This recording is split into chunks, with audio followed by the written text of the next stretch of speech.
시편 118편은 여호와께 감사하라. 그는 선하시며 그의 인자하심이 영원함이로다 라는 외침이 1절과 29절에 나오며 숨이 쌍관을 이루고 있습니다.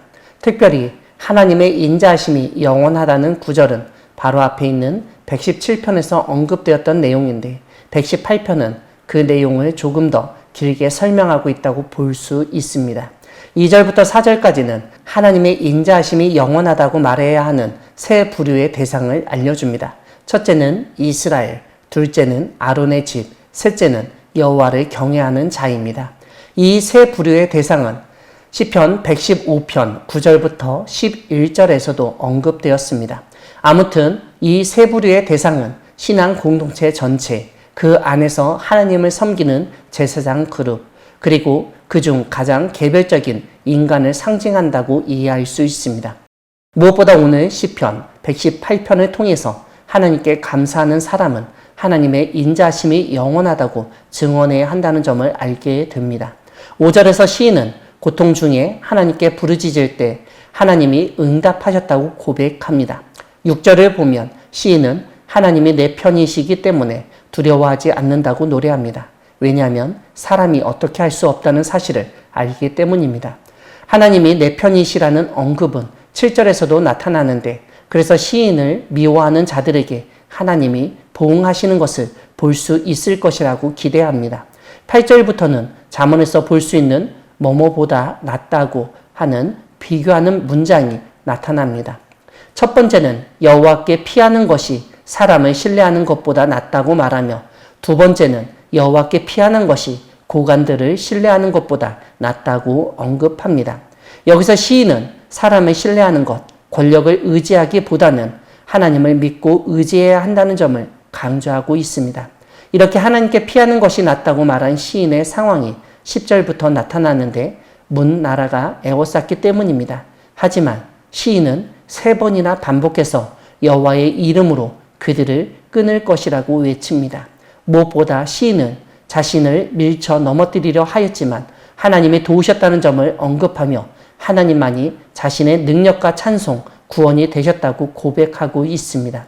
이렇게 하나님이 내 편이 되시고 우리가 사방에 포위당하는 사면 초가의 위급한 상황에서도 하나님이 도우시고 구원이 되시기 때문에 의인들의 장막에는 기쁜 소리, 구원의 소리가 넘치게 되어 있습니다.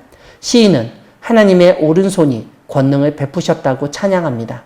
이런 가운데 시인은 17절에서 내가 죽지 않고 살아서 여호와께서 하시는 일을 선포하겠다는 서원을 합니다. 하나님이 죽음의 위협 속에서도 죽지 않게 하신 것은 하나님이 하신 구원의 행동을 증거하는 삶을 살도록 인도하신 것이라는 믿음이 있었기 때문입니다. 그래서 시인은 19절에서 의인의 문들을 열라고 거기로 들어가서 하나님께 감사하겠다고 외칩니다. 그런데 이 의인의 문에 시인만 들어가는 것이 아니라 모든 의인들이 들어간다는 점을 알려줍니다. 이렇게 의인의 문에 들어가는 의인들의 정체가 22절에서 밝혀집니다. 다름 아니라 건축자가 버린 돌이었지만 집 모퉁이에 머릿돌이 된 사람들이라는 것입니다. 이것은 사람의 능력으로 타고난 자질로 된 것이 아니라 오직 하나님의 놀라운 은혜의 행동이라는 점, 그래서 인간의 눈에는 기이한 일이라고 알려줍니다. 오늘 본문 뒷부분에서 시인은 이 날이 여호와께서 정하신 날인데 구원받은 사람들은 즐거워하고 기뻐하여야 한다고 알려줍니다. 그러면서 우리가 잘 알고 있는 호산나, 즉 구원하소서라는 내용의 찬양을 부르고 있습니다. 오늘 시 마지막 부분에서는 여호와의 이름으로 오는 자가 복이 있다고 언급하는데 이것은 뒤에 이어지는 시편 119편과 직접적으로 연결됩니다. 사랑하는 광야교회 성도 여러분, 하나님은 우리를 도우시는 분이십니다. 오늘 시편 118편에서 시인은 하나님이 도우신다는 사실을 반복해서 강조하고 있습니다. 7절에서는 내 편이 되사 나를 돕는 자들 중에 계시다고 언급합니다. 13절에서는 여호와께서는 나를 도우셨도다 라고 고백합니다. 이렇게 도우시는 하나님은 우리를 에워싸고 두려움에 휩싸이게 하는 자들을 끊으시며 구원하십니다. 시인은 이러한 사실을 상기시키며 하나님을 찬양해야 함을 일깨웁니다. 이 세상에서 사람들의 눈에는 보잘것없고 쓸모없는 것 같은 사람이라도 하나님이 함께 하시면 버림받아도 쓰임받을 수 있고 죄인이지만 의인으로 변화하고 구원도 얻을 수 있습니다.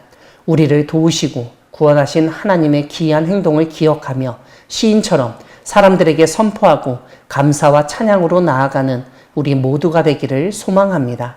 아멘.